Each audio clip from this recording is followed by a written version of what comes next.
you feeling about the departure of our beloved Pope Shenouda? Of course, the initial shock was very, saddening. I heard it in the morning and woke up, oh my goodness, that's such a sad occasion. But, as we go through the motions and the services, things like that, I think it slowly turns from just that feeling of emptiness to a sense of fulfillment, in the sense that we now know that we have an extra Father in heaven. We feel like we can communicate more easily. There's a connection. There's an extra connection there for us to communicate to heaven easier. I feel like it's something that's very special, because we've had, for those who have had the privilege of even seeing him, and it feels like it's a special connection that I think we can all appreciate in this day and age, especially with so many things going on in the world at the moment. At first, it was really sad, but now I've learned to adapt to that. It's actually a really happy feeling, the happiness of him actually rising to heaven and looking down on us. It's really comforting knowing that he's now everywhere. We have a direct line to heaven. It's a really beautiful thing. It's really comforting.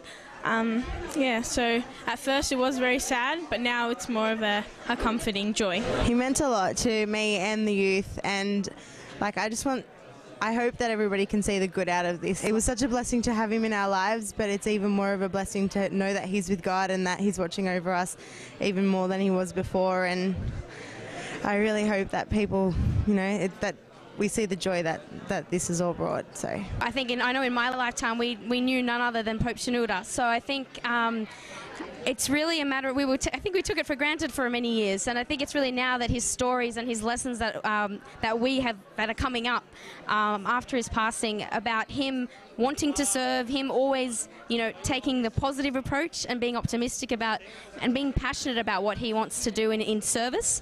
I think if we take that as I guess as some leverage, and if we feel that something needs to be done in our as a youth meeting or as a youth in general, to really not have fear and to really go forth into the world and really just be that light.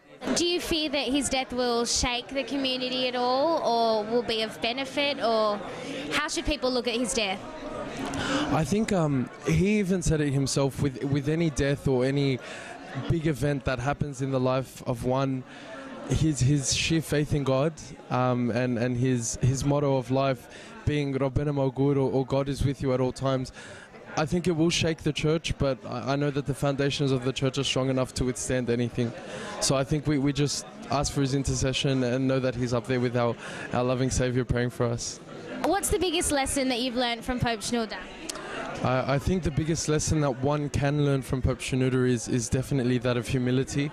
A man who dedicated his life to the service of people, and whose selflessness and sheer humility just was a shining light to all the 21st century and all Copts and Christians of the world. His sermon on Turn Back to Christ, Turn Back to God, I really found that the sermon on YouTube that has so many millions of hits that I really find that one to probably be the biggest message. All the things that he says, the poetry that he wrote, I think it really strikes hard to the youth of all Christians. Biggest lesson would have to be that through all sacrifices on earth, you have to pull through. You pull through with Jesus in your life, and he'll be able to get you through anything, through any of your sacrifices or hardships in life. You're able to conquer them through Christ's love, and at the end of your life, you'll be graced with his presence up in heaven as well. Yeah.